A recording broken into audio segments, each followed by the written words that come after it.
नमस्ते सबै धर्म सबै जाति नेपाली हामी साथी साथी आदरणीय दर्शकवृन्द, यही नाराका साथ आज हामी उपस्थित भएका छौँ कार्यक्रम साँच्चै हो लिएर र यहाँहरू समक्ष आजको यो कार्यक्रम हाम्रो पहिलो प्रस्तुति हो र आजको यस कार्यक्रममा हामीले निम्ताएका छौँ अत्यन्त आदरणीय पूजनीय एकजना व्यक्तित्व। उहाँ हुनुहुन्छ श्री महेन्द्र थापाज्यू र उहाँको बारेमा फर्दर परिचय दिनुपर्दाखेरि चाहिँ उहाँ विवेकशील साझा पार्टीको प्रदेश नम्बर 1 का संयोजक पनि हुनुहुन्छ।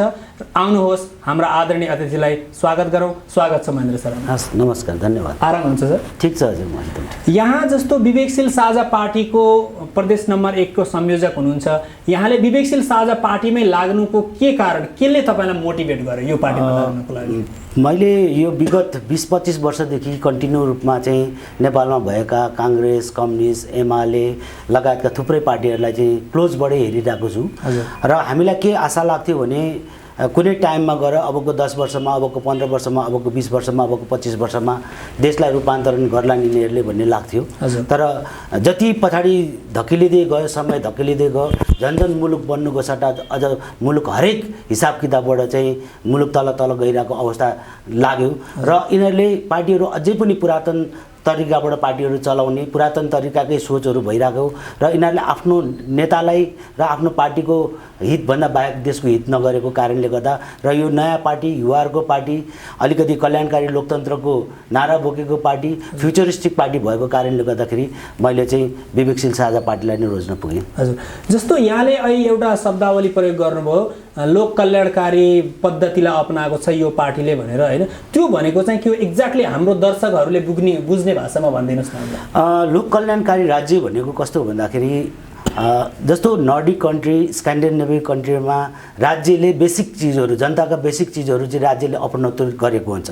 जस्तो शिक्षा पनि सर्वसुलभ शिक्षा, राम्रो शिक्षा, गुणस्तरीय शिक्षा, सर्वसुलभ स्वास्थ्य, फ्रीमा स्वास्थ्य उपचारहरू, आवास नहुनेलाई आवासको व्यवस्था, यातायात पूर्ण रूपमा निशुल्क, यस्ता किसिमका चाहिँ जनकल्याणकारी योजनाहरू सरकारले निशुल्क रूपमा चलाएको हुन्छ। त्यसकोलाई चाहिँ लोक कल्याणकारी राज्य भनिन्छ, जहाँनिर अलिकति सम्पत्ति नहुने अथवा कमजोर जनताका लागि चाहिँ राज्य जहिले पनि उनीहरूको पक्षमा उभिने व्यवस्थालाई चाहिँ कल्याणकारी लोकतन्त्र भनिन्छ। अथवा जस्तो यहाँको भाषालाई सपोर्ट मैले लिखेँ भने, सापटे लिखेँ भने, हुँदा खाने र हुने खानेको बिचको डिफ्रेन्सलाई चाहिँ सन्तुलनमा ल्याउने पद्धति कल्याणकारी राज्य हो भनेर बुझ्दा हामीले सही बुझेको हुन्छ। त्यो एकदमै सही पनि हुन्छ र आंशिक सही पनि हुन्छ। जसरी अब कल्याणकारी राज्यहरूको सञ्चालन विधि नै के हुन्छ भन्दाखेरि कुनै पनि मान्छेलाई, व्यवसायहरूलाई चाहिँ उनीहरूलाई सम्पत्ति कमाउनको लागि, व्यापार व्यवसाय गर्नको लागि उति नै राज्यले फेसिलिटेट गरेको हुन्छ र त्यसमा करको दायरा बढाउँदै लगिएको हुन्छ।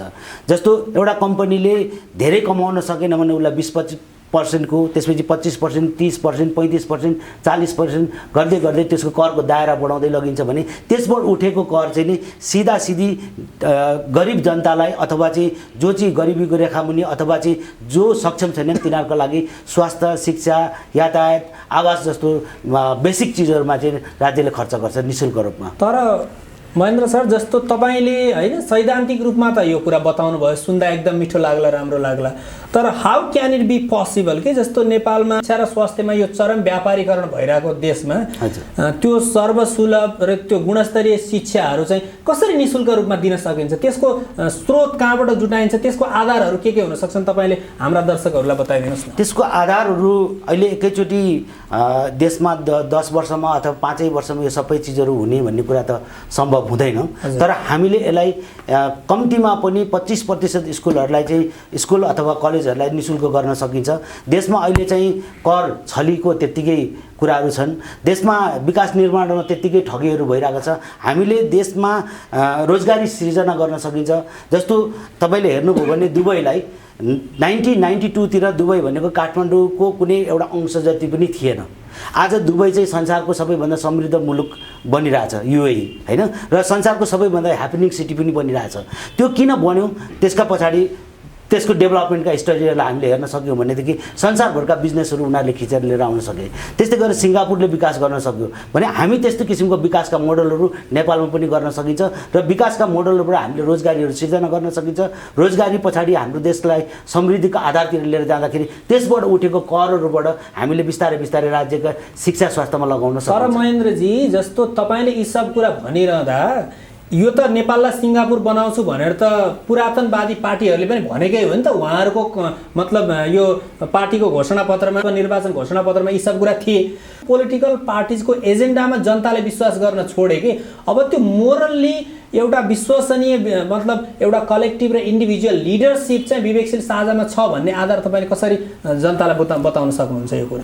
अब यसमा तपाईँले भनेको प्रश्नमा जाँदाखेरि जस्तो हामीले काङ्ग्रेसले पनि देशलाई कहिले सिङ्गापुर बनाउँछु भन्यो, कहिले मलेसिया बनाउँछु भन्यो, कहिले जापान जस्तो बनाउँछु भन्यो, कहिले अमेरिका जस्तो बनाउँछु भन्यो, यस्ता कुराहरू भन्ने कुराहरू गरिरहेछन्। तर उनीहरूलाई 2007 सालमा जब देशमा प्रजातन्त्र पुनर्बहाली भयो त्यहाँदेखि हामीले हेर्दै गयौँ भने सयौँको सङ्ख्यामा यिनीहरू विदेश गए, संसार देखे, ल्याए। आजसम्म सिङ्गापुर कसरी बन्यो भनेर उनीहरूले कहिले रिसर्च गरेका छैनन्। दुबईले कसरी डेभलपमेन्टको फड्को मार्यो भन्ने कहिले रिसर्च गरेका छैनन्। उनीहरूले के मात्रै भनिरहेछन् भने जनतालाई बेवकुफ बनाउन हामी यो देशलाई सिङ्गापुर बनाउँछौँ, यो देशलाई जापान जस्तो बनाउँछौँ, यो देशलाई दुबई जस्तो बनाउँछौँ भनेर भन्छन्। तर हामीलाई विश्वास गर्नुपर्ने आधार के छ भने आज हाम्रो पार्टीमा पढे लेखेका मान्छेहरू प्रशस्त मात्रामा प्रवेश गरिरहेछन्। काङ्ग्रेस कम्युनिस्टबाट फ्रस्ट्रेसन भएका मान्छेहरू हामीसँग जोडिरहेछन्। हामीले देश विदेशमा भएका घटनाक्रमहरूलाई राम्रैसँग निहालेका छौँ, स्टडी गरेका छौँ। हामीसँग धेरै राम्रा राम्रा प्रपोजलहरू हामीले तयार गरेका छौँ। समय आएपछि ती प्रपोजलहरू हामी चाहिँ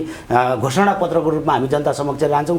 हामीलाई विश्वास छ ती मान्छेलाई पटक पटक जनताले चाहिँ नि चान्स दिए र यस पार्टीको चुनावमा चाहिँ जनताहरूले विवेकशील साझा पार्टीलाई विश्वास गर्छन्। किनभने हामीलाई विश्वास नगर्नुपर्ने कारण केही पनि छैन। जस्तो यो देशमा हामी सिङ्गापुर जस्तो देश कसरी बनाउँछौँ भनेर तपाईँले प्रश्न गर्नुभयो, दुबई जस्तो भन्नुहुन्छ। म केही एक्जाम्पलहरू तपाईँलाई दिन सक्छु। जस्तो हाम्रा नेताहरूले बारम्बार के भनिरहेछन्, हामीलाई ढाँटिरहेछन् भने यो देश त हामीले विकास गर्न नसकेको कारण चाहिँ राजा भएर हो, यो देश विकास गर्न नसकेको हाम्रो देशमा समुद्र छैन भनेर हो। के आज आइटी सेक्टरको डेभलपमेन्ट गर्नलाई समुद्र चाहिन्छ? बन्दरगाह चाहिन्छ? चाहिँदैन। टुरिज्मको विकास गर्नको लागि बन्दरगाह चाहिन्छ? चाहिँदैन। हो, कुनै संसारका कुनै समृद्ध मुलुकमा समुद्र छ, उनीहरूले समुद्रलाई देखाएर टुरिज्मको व्यापार गर्छन्। हाम्रो देशमा हिमाल छ, हामी हिमाल कहीँ क्रिएट गर्न सक्छौँ? अहिले दुबईसँग खरबौँ डलर पैसा उसले इन्जेक्ट गरे पनि एउटा हिमाल सिर्जना गर्न सकिँदैन। आज संसारका चाहिँ 60-70% मान्छेहरू नाङ्गो आँखाले हिमाल हेर्न चाहन्छन्। खोइ त हामीले चाहिँ नि हाम्रो टुरिज्म सेक्टरमा चाहिँ देशलाई प्रमोट गरेको। हामीसँग यस्ता किसिमको योजनाहरू धेरै मात्रामा छन्। ठिक छ, मैले तपाईँलाई एग्री गरे कि विवेकशील साझा पार्टीमा तपाईँहरू अत्यन्त निष्कलङ्क व्यक्तिहरू हुनुहुन्छ र विशेष गरी पढे लेखेका र शिक्षित युवाहरू विवेकशील साझामा हुनुहुन्छ। त्यो कुरा त एकदम छर्लङ्ग छ। र तपाईँहरूको लिडरसिप, रविन्द्र मिश्रजी पनि एउटा इन्टरनेसनल एक्सपोजर पाएको लिडरसिप हुनुहुन्छ, त्यो पनि तपाईँहरूको प्लस पोइन्ट होला। तर यहाँले अहिले जुन प्रश्न उठाउनु भयो आइटीको कुरा, सर अहिले रोबोटिक्सको जमानामा, आर्टिफिसियल इन्टेलिजेन्सको जमानामा होइन, सिङ्गो मानवता नै अब बेरोजगारीको समस्याबाट गुज्रिन सक्छ भनेर फोरकास्ट भइरहेको अवस्थामा तपाईँले त्यो रोजगारीको सिर्जना गर्ने ठ्याक आधार चाहिँ 1, 2, 3 गरेर बताउनुहोस् न हामीलाई। रोजगारी सिर्जना गर्ने आधार म तपाईँलाई एउटा कुरा के भन्छु भने नेपालमा आइटी सेक्टर्सबाट नेपाल सरकारले कति कर उठाइरहेछ? मेबी 20 करोड होला, मेबी 30 करोड होला, 50 करोड होला, बढीमा त्यति नै होला। तर यदि हामीले आइटी सेक्टर्सलाई ट्याक्स हलिडेज दियौँ भने अथवा प्रोग्रेसिभ ट्याक्समा हामीले लिएर जाने भने संसारका विशाल विशाल सफ्टवेयर कम्पनीहरूदेखि लिएर आइटी कम्पनीहरू नेपालमा हेडक्वार्टर या कर्पोरेट अफिस बनाउँछन्। तर हामी तिनीहरूलाई के भन्न सक्छौँ भनेदेखि तिमीहरूलाई हामीले राज्यले 1 रुपियाँ ट्याक्स नलिदिए बापत तिमीले हाम्रो नागरिकलाई 60, 70, 80% हाम्रा नागरिकलाई इम्प्लोइमेन्ट देऊ। आज वर्ल्ड वाइड तपाईँले हेर्नुभयो भने आइटी सेक्टर्समा काम गर्ने मान्छेहरूको वेजेस भनेको तपाईँको न्यूनतम $3000 छ। जुन $3000 चाहिँ हाम्रो अहिले त्यही युवाहरू जुन अहिले विदेशमा गएर 30-40 हजार रुपियाँ कमाउनको लागि आफ्नो परिवार छोडेर गइरहेछन्, तिनै युवालाई सामान्य ट्रेनिङ गरेर उनीहरूलाई $3000 को तलब खाने व्यवस्था हामीले नेपालमा गर्न सकिन्छ। हामी घुमौरो पाराले अर्को तरिकाबाट पनि ट्याक्स उठाउन सक्छौँ। त्यसो गर्ने हो भने यहाँ हामी प्रशस्त मात्रामा रोजगारी क्रिएट गर्न सक्छौँ। एक दोस्रो, दुबईमा मान्छेहरू किन जान्छन्? दुबई ट्याक्स फ्री छ, सपिङ गर्नको लागि जान्छन्। दुबई किन जान्छन्? दुबईमा राम्रो इन्फ्रास्ट्रक्चर छ, घुम्नलाई जान्छन् मान्छेहरू। त्यो इन्फ्रास्ट्रक्चर भनेको त हामीले नेपालमा पनि त बनाउन सक्छौँ नि त। तर त्यसमा टुरिज्मको लागि चाहिँ नि के छ त? भन्दा खास बालुवाको खानी र केही समुद्र जुन समुद्रमा तपाईँ जान पनि सक्नुहुन्न, त्यो किसिमको होस्टाइल समुद्र, त्यो किसिमको नुनिलो समुद्र, त्यहाँनिर गर्मी बेसरी भएको कारण हामी जान सक्दैनौँ। तर हामीसँग चाहिँ हिमालदेखि लिएर तराईसम्म हेर्नु हामीसँग टुरिज्मका व्यापक स्पट्सहरू, वर्ल्डका विशेष खालका चाहिँ टुरिज्म कम्पनीहरूलाई यहाँ ट्याक्स हलिडेज दिनुहुने, यहाँनिर करोडौँको मात्रामा टुरिस्टहरूलाई यहाँ भित्राउँछन्। त्यसले गर्दा टुरिज्म सेक्टरमा पनि हामी चाहिँ रोजगारी सृजना गर्न सकिन्छ, हाम्रो समृद्धिको एउटा आधार त्यसलाई बनाउन सकिन्छ। आइटी सेक्टर्सलाई हामीले समृद्धिको आधार बनाउन सकिन्छ। हाम्रो देशमा चाहिँ भगवान् बुद्ध जन्मिनु भएको छ, उहाँलाई पनि उहाँको नाम अथवा उहाँको चाहिँ लुम्बिनीलाई पनि हामीले मार्केटिङ गर्न सक्छौँ भने त्यस्ता किसिमका आधारहरू छन्। जस्तो युनिभर्सिटीकै कुराहरू हेर्ने भने आज कतारमा चाहिँ अमेरिकन युनिभर्सिटीहरू आइरहेछन्, थाइल्यान्डतिर आइरहेछन्, दुबईतिर आइरहेछन् अमेरिकन युनिभर्सिटीहरू। नेपालमा अमेरिकन युनिभर्सिटी अथवा बेलायतका राम्रा युनिभर्सिटी लिएर हाम्रा नेपाली दाजुभाइलाई अमेरिका युरोप जस्ता शिक्षाहरू यहाँ नेपालमा दिन सकिन्छ। इन्टरनेसनल एक्सपोजरहरू पाउँछ। बिस्तारै बिस्तारै देशले चाहिँ रूपान्तरणको गति लिन्छ। त्यसले गर्दाखेरि मलाई प्रशस्त मात्रामा चाहिँ सम्भावना मैले चाहिँ नेपाललाई चाहिँ समृद्ध बनाउने सम्भावना देखेको छु। जस्तो तपाईँले आइटी इन्टरनेसनल मल्टिनेसनल कम्पनीहरूलाई ट्याक्स फ्री दिएर यहाँ ल्याउने कुरा त गर्नुभयो, ठिक छ, आर्टिफिसियल इन्टेलिजेन्स, डाटा साइन्स, रोबोटिक्सको जमाना छ। तर यहीँनिर मैले तपाईँलाई यदि प्रश्न सोधेँ भने अर्कोतिर यो टेक्नोलोजीको थ्रेट भनेको जस्तो माइक्रोचिप्सहरू बनाउने ब्रेन चिप्सको कुरा गरिरहनु भएको छ इलन मस्कले, टेस्लाको फाउन्डर इलन मस्कले भनेको त्यो खालको इन्टरनेसनल कम्पनीहरूले चाहिँ सर्भिलियन्स गरेर हाम्रो इन्टरनल सिक्रेसीहरू, प्राइभेसीहरू चाहिँ इन्डिभिजुअल होस् वा राज्यको होस् त्यसलाई अलिकति थ्रेट हुन सक्छ। त्यस्तो खालको एङ्गलबाट चाहिँ तपाईँले हेर्नु भएको छ कि छैन? आज तपाईँ कुन थ्रेटको कुरा गरिरहनु भएको छ? नेपालमा भएका जग्गा जमिनको सबै रेकर्डको डेटा कहाँ छ? हजुर, डेटा सेन्टर दिल्लीमा छ। हजुर, अहिले नेपालमा भूमि सम्बन्धीको एउटा डेटा ब्याङ्क बनाएको छ जुन अहिले अनलाइनबाट कारोबार हुन्छ। यसको सम्पूर्ण रेकर्डहरू कति लाखमा कति करोडमा कुन चाहिँ जग्गा कसले पास गर्यो त्यो सम्पूर्ण रेकर्डहरू सिंहदरबारमा हुनुपर्ने रेकर्डहरू आज दिल्लीको कम्पनीलाई दिएको छ। आज नेपालमा चाहिँ हामी आइटी सम्बन्धी त्यत्रो कुनै उत्पाद कामहरू भएको छैन। अझै 10, 15, 20 वर्षसम्म नेपालमा आइटीले काम गरेछ। आज हामीसँग लुकाउनु पर्ने इन्फर्मेसनहरू त्यति साह्रो छैन, अथवा इन्फर्मेसन भए पनि नाङ्गो छ। त्यो सम्पूर्ण संसारका सबै देशहरूले चाहिँ तुरुन्तै एउटा क्लिक अफ बटनको भरमा नेपालका इन्फर्मेसन एक्सट्र्याक्ट गरिरहेछन् भने अबको संसारमा पनि साइबर सेक्युरिटी थ्रेट भन्ने कुरा अवश्य छ। तर के छ भने नेपालको विकासको लागि आइटी सेक्टर्सको विकास हुन एकदम अनिवार्य छ। त्यो आधारमा मात्रै नेपालले चाहिँ मेरो विचारमा चाँडोभन्दा चाँडो फड्को मार्छ। रहेको कुरा इलन मस्कले भने जस्तो किसिमका चाहिँ चिप्सहरू, ब्रेन चिप्सहरू, त्यस्ता किसिमको टेक्नोलोजीहरू अब बिस्तारै बिस्तारै आउँछन् जसले गर्दाखेरि अब मान्छेलाई नै विस्थापित गर्ने हो कि सबै मेसिनले चाहिँ गर्ने हो कि भन्ने कुरा गर्नुहुन्छ भने अहिले यो कोभिडको 2 वर्षको ड्युरेसनमा हेर्नु भने मान्छेहरू अमेरिका जस्तो देशमा पनि 80% इम्प्लोइमेन्टहरू घरमा बसेर काम गरिरहेछन्। तर त्यसले इम्प्लोइमेन्ट घटेको छैन। आज मैले अहिले भर्खर एउटा चाहिँ टिभी न्युजमा हेरिरहेको थिएँ, 3 वर्षमा सबैभन्दा बढी उच्च दरमा चाहिँ अमेरिकी जिडिपी बढ्यो भनेर मैले सुनिरहेको थिएँ भने यो बेलामा पनि रोजगारी गुमेको छैन। रोजगारीको अर्को तरिकाबाट रोजगारी गरिरहेछन्। कलेजहरू बन्द भएका छैनन्, कलेज बन्द भए पनि अनलाइनबाट क्लासेसहरू भएछन्, मिटिङहरू अनलाइनबाट कन्डक्ट भइरहेछन्। त्यसले गर्दाखेरि हाम्रो रोजगारी गुम्ने अथवा चाहिँ केही अप्ठ्यारो पर्ने अवस्था मैले देख्दिनँ। हजुर, जस्तो यहाँले एकचोटि उठाउनु भयो साइबर सेक्युरिटीको कुरा होइन, जस्तो एडवर्ड स्नोडेनले अमेरिकाको सेन्ट्रल इन्टेलिजेन्समा रहेर काम गरिरहँदाखेरि त्यहाँबाट चाहिँ हाई लेभलको वर्ल्ड वाइड यो हाई लेभलको पर्सनालिटिजहरूको टेलिफोन ट्यापिङ भएको कुरा पनि आयो होइन। त्यसै गरी चाहिँ यो जस्तो विकिलिक्सको फाउन्डर जुलियन असान्ज अहिले चाहिँ अन्डर डिटेन्सनमा छन् होइन। यो सबै परिस्थिति हेर्दाखेरि पश्चिमा देशहरूले शक्तिमा भएको देशहरूले चाहिँ उनीहरूले इन्टरनेसनल मेकानिजम सेटअप गरेर हाम्रो सम्पूर्ण प्राइभेसी सेक्रेसी लिएको छन्। त्यसैले we are in the very vulnerable state भनेर भन्दाखेरि अथवा त्यसलाई जोगाउनको लागि तपाईँसँग ठ्याक्कै केही योजनाहरू छन्? त्यसलाई अहिले हाम्रो देशमा आर्टिफिसियल इन्टेलिजेन्सको कुरा गर्नु अथवा चाहिँ हाई लेभलका सफिस्टिकेटेड इन्टेलिजेन्सहरूका कुरा गर्नु भनेको बेकारको कुरा हो। अहिले हामीले गर्नुपर्ने कुरा के छ भने आइटी सेक्टर्समा भर्खर हाम्रो देश बामे पनि सरेको छैन।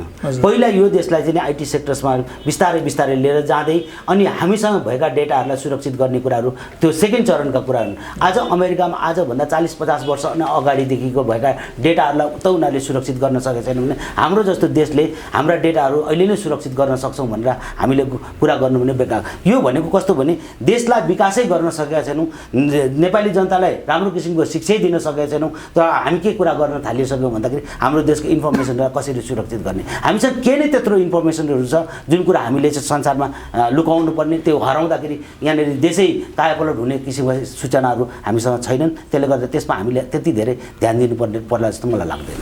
अब फेरि हामी जस्तो तपाईँको विवेकशील साझा पार्टीको उसमा चाहिँ आउन चाहन्छौँ। त्यहाँ जस्तो रविन्द्र मिश्रजीले केही समय अगाडि जो 44 पृष्ठको एउटा दस्तावेज सार्वजनिक गर्नुभयो होइन, त्यसपछि केही अलिकति उथलपुथल पनि आयो भन्ने कुरा छ तपाईँहरूको पार्टीमा होइन।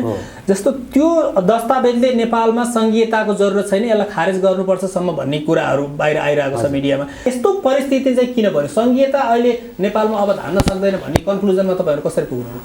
सङ्घीयतालाई हामीले यो जबदेखि सङ्घीयता नेपालमा लागू भयो, अब कुनै चिज आउँदा आउँदै नै त्यो चिज ठिक छैन भनेर भन्नु बेकारको कुरा हो।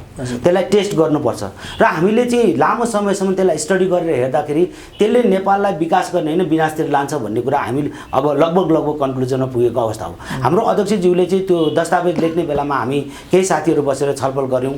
छलफल गर्दाखेरि चाहिँ सङ्घीयता के कारणले देशलाई राम्रो गर्दैन भन्ने गर्दाखेरि हाम्रो त्यो छलफलमा भएका केही निष्कर्षहरू यहाँलाई मैले सेयर गर्न चाहन्छु या दर्शकहरूलाई पनि सेयर गर्न चाहन्छु। जस्तो हामीले नेपालमा सङ्घीयता ल्यायौँ किन? पहिलो प्रश्न त्यहाँ। भारतमा सङ्घीयता चाहिँ त्यसै भएर, अमेरिकामा सङ्घीयता छ त्यसै भएर, रसियामा सङ्घीयता थियो त्यसै भएर, कि नेपालको आवश्यकता थियो सङ्घीयताको लागि भन्दा नेपाल सङ्घीयताको आवश्यकता भन्दा 2-3वटा कुराले हुन्छ कि एकै प्रकृतिका मान्छे एउटै क्लस्टरमा बसेका छन् र उनीहरूलाई चाहिँ राजनीतिक रूपमा चाहिँ नि व्यवस्थापन गर्नका लागि हो कि जनसङ्ख्या ठुलो भएर म्यानेजै गर्न नसकेर देशको सेन्ट्रल गभर्मेन्टले म्यानेजै गर्न नसकेर हो कि अथवा भूगोल यति धेरै ठुलो भयो, रसियाको भूगोल जस्तो चाहिँ ठुलो भयो त्यसले गर्दा हामीले म्यानेजै गर्न सकेनौँ, हिउँले ढाक्यो अथवा चाहिँ नि बगरै बगर भयो अथवा मरुभूमि भयो, म्यानेज गर्न सकेन भनेर सङ्घीयता। यो सबै कुरा कुनै पनि आधार होइन। जस्तै तपाईँलाई भन्नु भने यदि जनसङ्ख्याको कारण म्यानेजेबल होइन भने नेपालको कुल जनसङ्ख्या भन्दा 10 गुणा बेसी त युपीको जनसङ्ख्या छ। एउटा प्रादेशिक सरकारले युपीका 10-20 करोड जनसङ्ख्या लगभग 20-23 करोड जनसङ्ख्यालाई उसले म्यानेज गरिरहेछ। भूगोलको हिसाबमा नि 2.5 गुणा ठुलो छ। त्यस्तै बिहार पनि जनसङ्ख्याको हिसाबले भूगोलको हिसाबले नेपालभन्दा ठुलो छ। अब भूगोल व्यवस्थापन गर्न नसकेर हो कि भन्दाखेरि भूगोल पनि नेपालभन्दा 4 गुणा ठुला त भारतमै स्टेटहरू छन्। त्यो कारणले गर्दाखेरि यो सङ्घीयता नितान्त केही मान्छेहरूको लागि र नेताहरूको व्यवस्थापन गर्नका लागि भनेर ल्याइयो र कालान्तरमा यो चाहिँ एउटा गलपासो भन्छ नि, नेपाललाई गलपासोकै रूपमा लगिन्छ। र मलाई जहाँसम्म लाग्छ 20-30 वर्षको अवधिमा 7वटा प्रदेशबाट टुक्रिँदै 12, 14, 15, 16, 18 हुँदै यो चाहिँ नि ध्यान नै नसक्ने, म्यानेजै गर्न नसक्ने हुन्छ र त्यहाँभित्र चाहिँ नेपालमा एक किसिमको द्वन्द्व सिर्जना हुन्छ र त्यो द्वन्द्वमा कसलाई फाइदा हुन्छ त्यो त अहिले हामी सबै एमसिसी लगायतका घटनाहरूबाट सबैजना जानिफकार नै छौँ नि। अर्को कुरा जस्तो तपाईँहरूको अध्यक्षज्यूले हाम्रो राजेन्द्र लिङ्गदेनजीलाई भेटेको कुरा पनि मिडियामा त्यत्तिकै सेन्सेसनको रूपमा आयो होइन। त्यसै गरी त्यसको तत्कालै लगत्तै तपाईँहरूको एउटा योजना थियो, यो पृथ्वीनारायण शाहको जन्मदिन 27 गतेको दिन चाहिँ तपाईँहरूको मेची महाकाली एउटा एकता यात्रा समथिङ केही थियो होइन। त्यसले गर्दा चाहिँ कतै विवेकशील साझा चाहिँ अब राजा ल्याउनु पर्छ नेपालमा, राज संस्थाको स्थापनाको कित्तामा गएको हो भन्ने खालको एक किसिमको बुझाइ पनि जनमानसमा परेको हो कि जस्तो छ। यसलाई यहाँले के भन्नुहुन्छ, कसरी लिनुहुन्छ? विवेकशील साझा पार्टीको इन्सेप्सनकै टाइमदेखि यो पार्टी गणतन्त्रमा विश्वास राख्ने पार्टी हो। हजुर। त्यसले गर्दाखेरि यो पार्टी कुनै पनि हालतमा राज संस्था फेरि फर्काउनुपर्छ अथवा राज संस्थावादी पार्टी बन्नुपर्छ भन्ने मान्यता यो पार्टीले बोक्छ जस्तो मलाई लाग्दैन। र अहिलेसम्म हाम्रो पार्टीभित्र भएका जति पनि मिटिङ, सेमिनार, गोष्ठी अथवा छलफल यो सबै हुँदाखेरि हामीले गणतन्त्रकै पक्षमा हामीले बोली लेखिरहेका छौँ र त्यो हाम्रो अध्यक्षज्यूको दस्तावेजले नि त्यही नै कुरा गर्छ। भलै त्यो थोरै दस्तावेजमा अलिकति केही कुराहरू क्लियर हुन बाँकी छ, उहाँले भनिरहनु भएको छ अब आगामी महाधिवेशनसम्म यो कुरालाई अझ क्लियर गर्छु भनेर। अब नेपालमा राज संस्थाको बारेमा हामीले भन्नुपर्दाखेरि 2062-63 सालतिर अथवा राज संस्थालाई जतिखेर बहिर्गमन गरियो त्यो बेलामा त्यो टाइम म्याच्योर भएको थिएन कि भन्ने चाहिँ मलाई लाग्ने कुरा हो। तर अब त्यो समय पनि घर्केर 16-17 वर्ष बितेर आइसक्यो। हामीले गणतन्त्रका दुईवटा राष्ट्रपति पाइसक्यौँ र हाम्रो पार्टी चाहिँ गणतन्त्रमै विश्वास गर्ने पार्टी हो। रह्यो कुरा अब पोलिटिकल पार्टी र पोलिटिकल पार्टीको अध्यक्ष भएपछि यस्ता किसिमका भेटघाटहरू कहिले कङ्ग्रेसका नेतासँग भेटघाट भइरहेको हुन्छ, कहिले एमालेकासँग भइरहेको हुन्छ। अब भर्खरै हाम्रो राजेन्द्र लिङ्गदेनजी त्यत्रो बहुमतबाट चाहिँ नि विजय हुनुभयो। उहाँहरूले पनि सहकार्य गरौँ भन्ने प्रस्ताव राख्नु अस्वाभाविक कुरा होइन। त्यसमा कुरा सुन्दैमा उहाँहरूसँग बोल्दैमा बस्दैमा अब राज संस्थावादी अथवा राज संस्थालाई फर्काउने पार्टी बन्छ भन्ने। तर महेन्द्रजी तपाईँको नाम पनि महेन्द्र होइन? हजुर। तपाईँका अध्यक्षजीले बारम्बार मिडियामा भन्ने गरेको कुरा चाहिँ माओको तस्बिरमा माला लगाउन हुने तर महेन्द्रको तस्बिरमा माला लगाउन नहुने भनेर बारम्बार भन्नुहुन्छ होइन? यसले गर्दा चाहिँ विवेकशील पनि अब राजावादी कित्तामा गयो भन्ने जनतामा बुझाइ छ कि यसलाई तपाईँले कसरी क्लियर गर्नुहुन्छ? म एउटा सानो उदाहरण लिन्छु। हजुर। मेरो हजुरबा कट्टर काङ्ग्रेस हुनुहुन्थ्यो। हजुर। मेरो बुवा कट्टर पञ्च हुनुहुन्थ्यो। अब मेरो हजुरबाको पनि फोटोमा माला नलगाउँ, बुवाको पनि फोटोमा माला नलगाउँ, त्यो त भएन होला। त्यसले गर्दाखेरि राज संस्थाको यो देशमा उहाँहरूले गरेको योगदानहरूलाई पनि कदर गर्नुपर्छ। आज पृथ्वीनारायण शाह नहुनु भएको भए यो देश रहन्थ्यो कि रहँदैन, अथवा यो देश एकीकरण हुन्थ्यो कि हुँदैन, आज तपाईँ हामी राजनीति गर्न पाउँथ्यौँ कि पाउँदैनौँ, विकासका कुरा गर्न पाउँथ्यौँ कि पाउँथ्यौँ, त्यो पनि प्रश्न हुन्थ्यो होला नि। त्यस पछाडिको राजाहरूलाई तपाईँले सिरियसली हेर्दै जानुभयो भने कहाँनिर उनीहरूले यो देशप्रति अपराध गरे? अपराध त कहीँ पनि गरेछन्। र अर्को कुरा, म राज संस्थावादी होइन, तर राज संस्थाले यो मुलुकमा गरेका योगदानहरूलाई चाहिँ हामीले कदर गर्नैपर्छ। र होला उहाँहरूको इच्छा चाहिँ हाम्रो ग्रिपभन्दा बाहिर देश नजाओस्, हाम्रै राज संस्थाले नै चलाइराखोस् भन्ने उहाँहरूको चाहना भयो होला। तर यो देशमा आज जति गद्दारी राज संस्थाभन्दा बाहिरका मान्छेहरूले गरेका छन् त्यति गद्दारी राज संस्थाबाट भएको थिएन। त्यसले गर्दा महेन्द्रले गरेका विकास निर्माण, महेन्द्रले यो देशलाई जोगाउनको लागि जुन इन्डियाबाट अथवा विदेशी हस्तक्षेपबाट जोगाउनको लागि गरेका प्रयासहरू र यो देशलाई चाहिँ डेभलपमेन्टको जुन खाकामा लिएर गएका थिए त्यसलाई चाहिँ नमुनेको रूपमा मान्न सकिन्छ। त्यो उहाँले गरेका कदमलाई त सर म तपाईँलाई भन्दैछु, यदि जस्तो तपाईँले भर्खरै भन्नुभयो महेन्द्र र वीरेन्द्रका लगायतका पृथ्वीनारायण शाहदेखिका राजाहरूको योगदान अतुलनीय छ भने उठी विधेयक आयो नेपालको धर्म संस्कृति सक्नको लागि हो, नागरिकता विधेयक पास भयो, धन्न सर्वोच्च अदालतले रोकेर त्यो अहिले रोकिरहेको अवस्था छ, अब एमसीसी पास गर्नलाई हतारो छ हो कि भनेपछि राज संस्थाले ल्याइदिउँ न, के फरक पर्छ? तपाईँ के भन्नु? होइन, राज संस्था ल्याउनु चाहिँ किन हुँदैन? अघि नै मैले यसमा जोडिसकेँ। एउटा कुरा, हामी फेरि मुलुकलाई पुनः द्वन्द्वतिर लिएर जान्छौँ। आज मुलुकमा जनमत बढी अथवा चाहिँ भनौँ न योभन्दा अगाडिको निर्वाचनमा पाएका मतका आधारबाट भन्ने हो भने पनि 90% भन्दा बढी जनताहरू चाहिँ गणतन्त्रकै पक्षमा छन् होइन। र अर्को कुरा चाहिँ के छ भने मुलुकको कुनै निश्चित कालखण्डमा राजाहरूको भूमिका रहन्छ। त्यतिखेर मुलुकलाई चाहिँ नि अखण्डबाट जोगाउनु पर्ने अवस्था हुन्छ, छिमेकीसँग युद्धबाट जोगाउनु पर्ने हुन्छ। त्यो अवस्थामा राजाहरूको भूमिका रहन्छ भने विकास निर्माण र जनताहरूलाई चाहिँ नि समृद्धि दिनको लागि राजाहरूको भन्दा बढी भूमिका चाहिँ के छ भने प्रजातान्त्रिक मान्छेहरूको भूमिका बढी अतुलनीय रहन्छ होला। हाम्रो देशमा चाहिँ नेताहरू अझै पनि गतिलो भइसकेका छैनन् होला, तर यो भन्दैमा सधैँभरि हाम्रो देश यस्तै रहन्छ भन्ने कुरा त रहँदैन। भोलि गएर राम्रा राम्रा लिडरहरू, अलिकति दिमाग भएका अथवा मुलुकलाई हाँक्न सक्ने, मुलुकलाई समृद्धितिर डोराउन सक्ने लिडरहरू आउँछन्। त्यसले गर्दाखेरि एउटा राज संस्थाभन्दा जनताबाट चल्ने व्यवस्था नै ठिक हुन्छ, जुन गणतन्त्र नै ठिक छ। ठिक छ सर, जस्तो तपाईँले जुन विकासका कुरा गर्नुभयो नि, यसलाई त ठिक छ, प्रजातान्त्रिक व्यवस्था, जनताको स्वर राष्ट्रपति हुन्छ, ठिक छ, विकास होस्, राम्रो होस्, त्यो हामी सबै चाहन्छौँ। तर नेपाल भनेको एउटा एकदम अत्यन्त धार्मिक र सांस्कृतिक मूल्य मान्यताको जगमा बनेको देश हो होइन। भोलि राष्ट्रपति मानिरहँदा भोलि कुनै एउटा क्रिस्चियन राष्ट्रपति भयो अथवा कुनै मुस्लिम राष्ट्रपति भयो भने उसले पशुपतिनाथमा गएर शिवरात्रिको दिनमा अभिषेक गर्छ, कुमारीको पूजा गर्छ। त्यसैले जस्तो हिन्दू धर्म, हिन्दू संस्कारले चाहिँ राजालाई विष्णुको अवतार मान्छ भने ठिकै छ, कुनै व्यक्तिको विषयमा चाहिँ लान्छना लाग्ला, कुनै एउटा अर्को वंश ल्याउन सकिएला होइन, अथवा कुनै एउटा राइट व्यक्तिलाई जनताले चुन्न सक्ला राजाको रूपमा भनेपछि राज संस्था नै फिर्ता गर्नको लागि विवेकशील साझाले एडभोकेसी गर्दा चाहिँ के फरक पर्छ त? त्यसो भए राज संस्था नै ल्याउनका लागि चाहिँ कुनै पनि हालतमा एडभोकेसी गर्न मिल्दैन, गर्नु हुँदैन। किन हुँदैन भन्दाखेरि ल ठिक छ, राजा भन्यो के प्रत्येकपल्ट राजा चेन्ज हुने हो त? आज तपाईँ राजा हुने, भोलि उहाँ राजा हुने, पर्सि उहाँ राजा हुने भने त्यो पनि कुरा ठिकै होला। तर राजाको छोरो राजा हुने, त्यसको छोरो फेरि राजा हुने, उसको छोरो फेरि राजा हुने, ठिक छ। त्यो राजाको छोरो चाहिँ गतिलो हुँदा त राम्रै होला, निर्गतिलो भयो भने के हुन्छ? हाम्रो इतिहासका कालखण्डमा चाहिँ नि विभिन्न टाइममा राजाहरू कस्ता कस्ता किसिमका प्रवृत्तिका भए त्यो त हामीले पढेका छौँ। त्यो कारणले एउटा वंशबाट चाहिँ देशको सुप्रिम पावरमा बस्ने भन्ने कुरा चाहिँ अबको 21औँ र 22औँ शताब्दी अथवा अब आउने शताब्दीतिर चाहिँ त्यो चाहिँ ठिक व्यवस्था कुनै पनि हालतमा हुँदैन। जुन बेलामा मुलुकमा के अरे देशका बिचमा वारहरू हुन्थे, लडाइँहरू हुन्थे, त्यो बेलामा मुलुकलाई जोगाउनको लागि राजाहरूले एक किसिमको चाहिँ शक्ति प्रदर्शन गर्थे, त्यो बेलासम्म ठिकै हो। तर आजको सेन्चुरीमा गएर अब फेरि त्यो किसिमको व्यवस्थाहरू चाहिँ हुनु हुँदैन र हाम्रो पार्टीले त्यो चिजलाई बोक्नु हुँदैन भन्ने मलाई लाग्छ। जस्तो अर्को अत्यन्त विवादास्पद कुरा नेपालको राजनीतिमा भनेको एमसिसी हो होइन। एमसिसीको बारेमा चाहिँ विवेकशील साझाको केन्द्रीय नेतृत्वको के धारणा छ?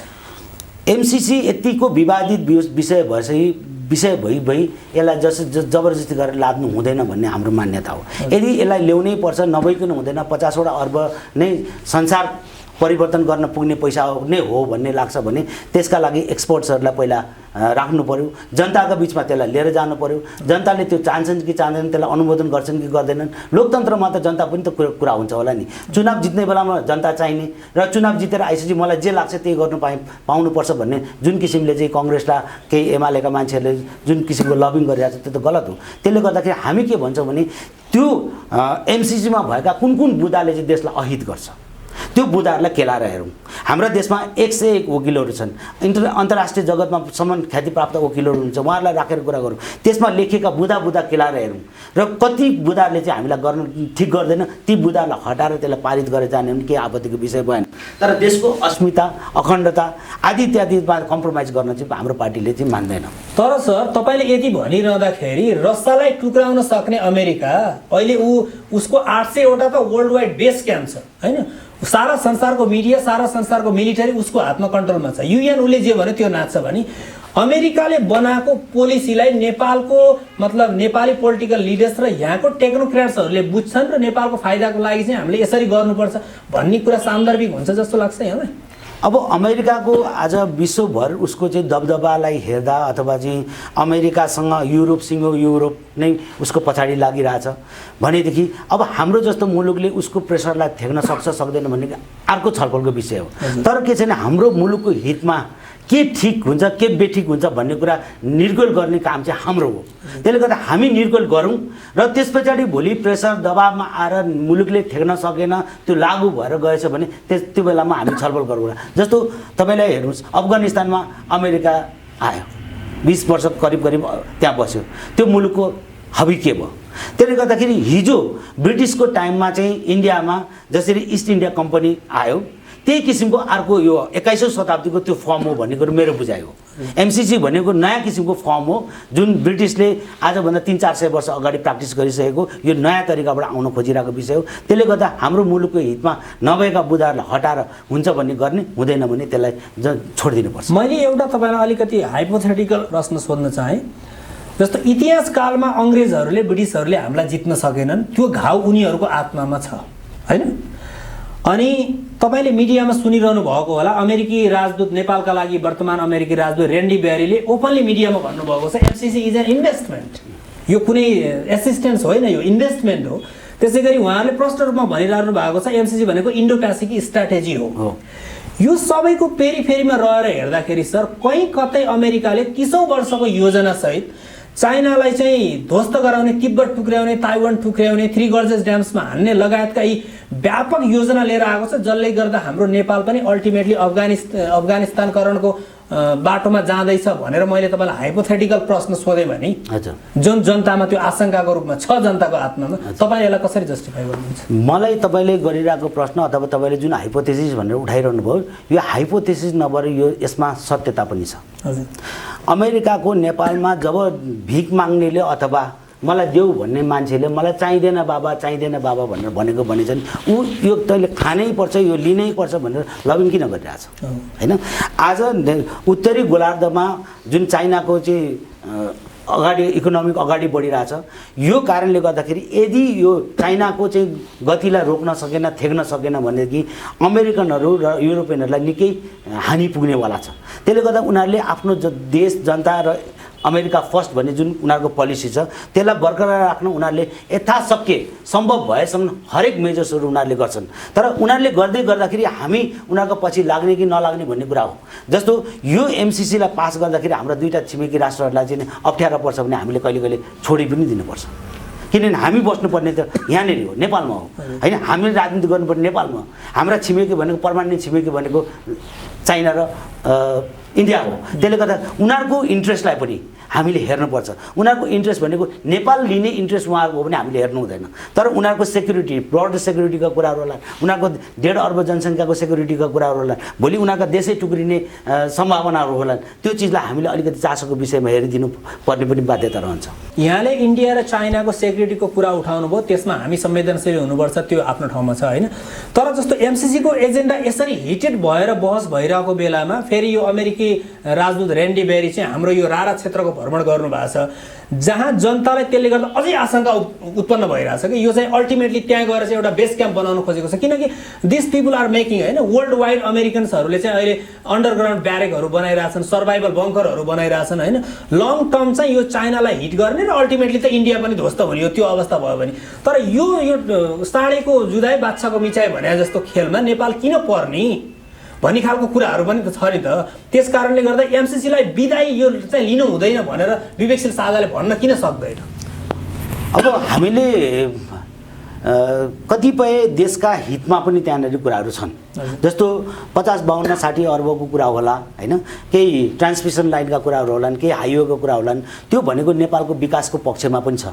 त्यसले गर्दा नेपालको विकासको पक्षमा भएका बुदाहरूलाई हामीले अल्टिमेटली सिधा खारेज गरेर जानुपर्छ भन्न पनि हामीलाई त्यो चिज हामीले भन्न पनि हुँदैन, किनभने हामी गरिब मुलुक छ, हाम्रो देशको अर्थतन्त्र नै यस्तै किसिमका सहयोगबाट चलिरहेको छ भनेदेखि हामीले त्यसलाई नितान्त रूपमा गर्नुपर्ने। अर्को कुरा, अर्को गोलार्धमा भएको हाम्रो अमेरिका पनि छिमेकी नै हो, त्यसले उसले अफर गरेको कुरालाई हामीले सिधासिधै नाइ पनि भन्नुपर्दैन। तर त्यो उसले अफर गरिरहेको कुरामा हाम्रो देशको हित छ कि छैन, त्यसको कुन कुन बुदाले हामीलाई अप्ठ्यारो पर्न सक्छ, अथवा उनीहरूले उठाएका विषयहरूले चाहिँ हाम्रा छिमेकी मुलुकमा चाहिँ द्वन्द्व सिर्जना गर्न सक्छ भने त्यो चिजहरू उहाँहरूले पनि पुनर्विचार गरिनुपर्छ। त्यसले गर्दाखेरि हामी ब्यालेन्स हिसाबले हामी भनिरहेछौँ र हामी यो पनि भनिरहेछौँ यस्तो संवेदनशील इस्युमा चाहिँ राज्यले पास गर्ने या फेल गर्ने भन्ने कुरा गर्दाखेरि अलिकति बढी जनतासम्म पनि पुग्नुपर्छ, अलिकति बढी छलफल गर्नुपर्छ। विवेकशील साझाको आधिकारिक धारणा भनेको चाहिँ एउटा टेक्नोक्र्याट्सहरूको, एउटा अनेस्ट टेक्नोक्र्याट्सहरूको टिम बन्नुपर्छ र उहाँहरूले रेकमेन्ड गरे अनुसार, सिफारिस गर्ने अनुसार यो पास हुन्छ या हुँदैन, अथवा कुन कुन कन्डिसनमा पास गर्नुपर्छ भन्ने कुरा हो होइन तपाईँहरूको अवधारणा चाहिँ? हाम्रो अवधारणा लगभग त्यही हो। हामी चाहिँ यो जनतासँग नि साक्षात्कार गरिनुपर्ने विषय हो भन्छौँ। हजुर, ओपन छलफलमा जानुपर्छ। अब हामी कार्यक्रमको लगभग अन्त्यतिर छौँ। मैले तपाईँलाई अहिले सोध्न चाहे जो संसारै यो कोभिडको चाहिँ सन्तासले आक्रान्त भइरहेको अवस्थामा होइन, जस्तो कोभिडमा चाहिँ कोभिड आयो त्यसपछि जुन यो मास्कको कम्पलसरी मास्क लगाउनुपर्छ भन्ने कुरा, सेनिटाइजेसन कुरा, कम्पलसरी भ्याक्सिनेसनको कुरा, अहिले त कोभिड पासपोर्टको कुरा आइरहेको छ होइन। यसमा चाहिँ फेरि केही वेस्टर्न साइकोलोजिस्टहरू, वेस्टर्न एक्सपर्टहरू जस्तो डाक्टर रोबर्ट मेलन भयो होइन, डेभिड इक हुनुभयो, त्यसपछि रसल ब्रान्ड भयो, उहाँहरूले चाहिँ it's a big game of the pharmaceutical कम्पनीहरूको गेम हो भनेर भन्छन् होइन।